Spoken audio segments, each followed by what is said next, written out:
حدیث نمبر 11۔ لوگوں نے پوچھا یا رسول اللہ کون سا اسلام افضل ہے؟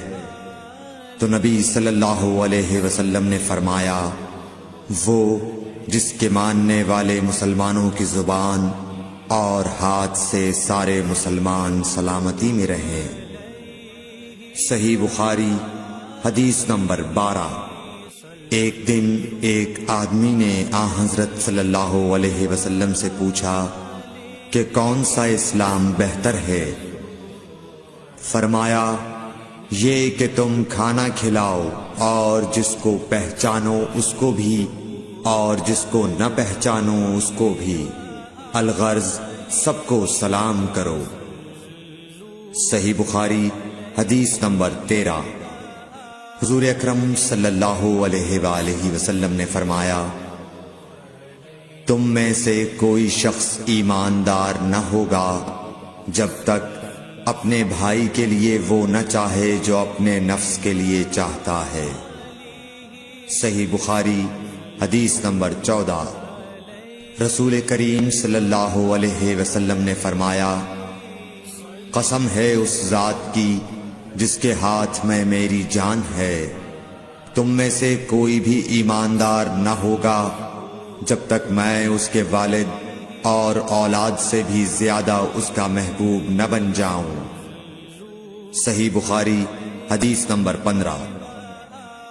حضرت صلی اللہ علیہ وسلم نے فرمایا تم میں سے کوئی شخص ایماندار نہ ہوگا جب تک اس کے والد اور اس کی اولاد اور تمام لوگوں سے زیادہ اس کے دل میں میری محبت نہ ہو جائے۔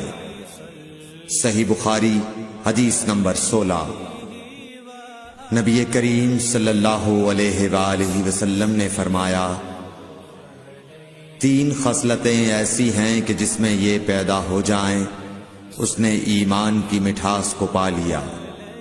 اول یہ کہ اللہ اور اس کا رسول اس کے نزدیک سب سے زیادہ محبوب بن جائیں، دوسرے یہ کہ وہ کسی انسان سے محض اللہ کی رضا کے لیے محبت رکھے، تیسرے یہ کہ وہ کفر میں واپس لوٹنے کو ایسا برا جانے جیسا کہ آگ میں ڈالے جانے کو برا جانتا ہے۔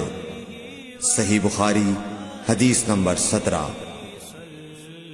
حضور اکرم صلی اللہ علیہ وآلہ وسلم نے فرمایا انصار سے محبت رکھنا ایمان کی نشانی ہے اور انصار سے کینہ رکھنا نفاق کی نشانی ہے۔ صحیح بخاری حدیث نمبر 18۔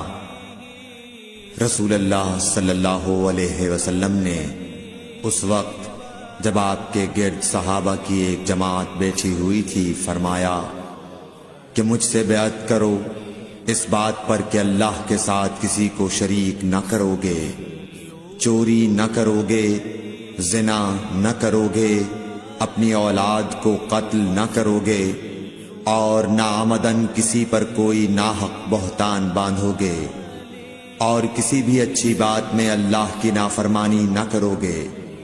جو کوئی تم میں اس عہد کو پورا کرے گا تو اس کا ثواب اللہ کے ذمے ہے، اور جو کوئی ان بری باتوں میں سے کسی کا ارتکاب کرے اور اسے دنیا میں اسلامی قانون کے تحت سزا دے دی گئی تو یہ سزا اس کے گناہوں کے لیے بدلہ ہو جائے گی، اور جو کوئی ان میں سے کسی بات میں مبتلا ہو گیا اور اللہ نے اس کے گناہ کو چھپا لیا تو پھر اس کا معاملہ اللہ کے حوالے ہے، اگر چاہے معاف کرے اور اگر چاہے سزا دے دے۔